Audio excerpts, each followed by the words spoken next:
সকাল থেকেই ব্যস্ত সময় কেটেছে বিএনপি ও জামায়াতের হেভিওয়েট প্রার্থীদের। নিজ কেন্দ্রে ভোট দেওয়ার পাশাপাশি প্রার্থী ও কর্মীদের খোঁজ রেখেছেন প্রায় সবাই। বিএনপি নেতারা জানান, নির্বাচনের মাধ্যমে গণতন্ত্রের নতুন দ্বার উন্মোচন হয়েছে। কোনো অনৈতিক পন্থা এখানে সুবিধা দেবে না। অন্যদিকে উৎসবমুখর পরিবেশে ভোট হচ্ছে বলে মন্তব্য করেন জামায়াত নেতারা। বলছেন, এমন ভোট হলে যে কোনো ফলাফল তাদের জোট মেনে নেবে। নির্বাচনের আগে থেকেই নানা ইস্যুতে সরগরম উত্তরের জেলা ঠাকুরগাঁও। তবে সকাল থেকে সুষ্ঠুভাবে ভোট দিয়েছেন প্রার্থী ও ভোটাররা। 7:30টার দিকে সরকারি বালিকা হাইস্কুল কেন্দ্রে ভোটদান শেষে বিএনপি মহাসচিব মির্জা ফখরুল ইসলাম আলমগীর বলেন, বাংলাদেশে গণতন্ত্রের নতুন অধ্যায় শুরু হয়েছে।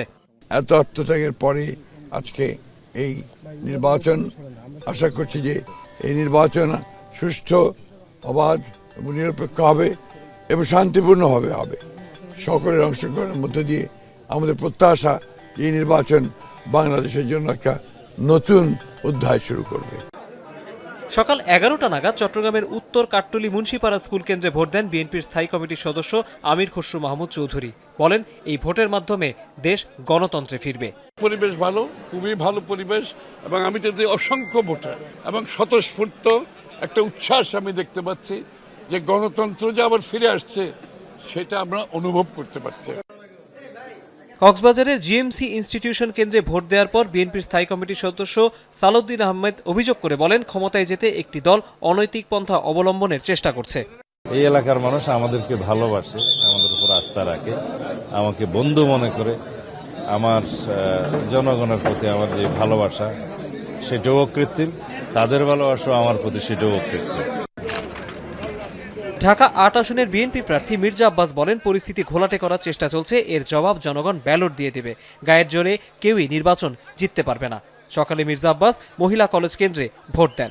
এখন পর্যন্ত নির্বাচন পরিবেশ শান্ত এবং ভালো আছে, তবে ভোটারের টার্নআউট কম, আরো বেশি হওয়া উচিত ছিল, এখন হয়নি।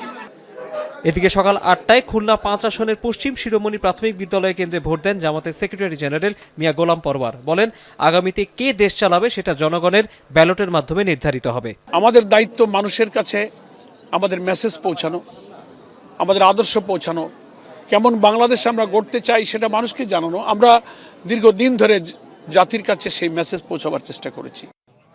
নির্বাচন 95% সুষ্ঠু হলে যে কোনো ফলাফল মেনে নেওয়ার ঘোষণা দেন জামাতের নায়েবে আমির ও কুমিল্লা আসনের প্রার্থী সৈয়দ আবদুল্লাহ মোহাম্মদ তাহের। যদি এভাবে ইলেকশন হয়, কেন্দ্রগুলোর যতটুকু খবর এখন পাচ্ছি, বিজয়ের ব্যাপার আমরা আশাবাদী এবং অনেক বেশি ভোটের ব্যবধানে বিজয় আসে। ভোট গণনায় এবার বাড়তি সময় লাগবে বলে আগেভাগেই আভাস দিয়ে রেখেছে নির্বাচন কমিশন।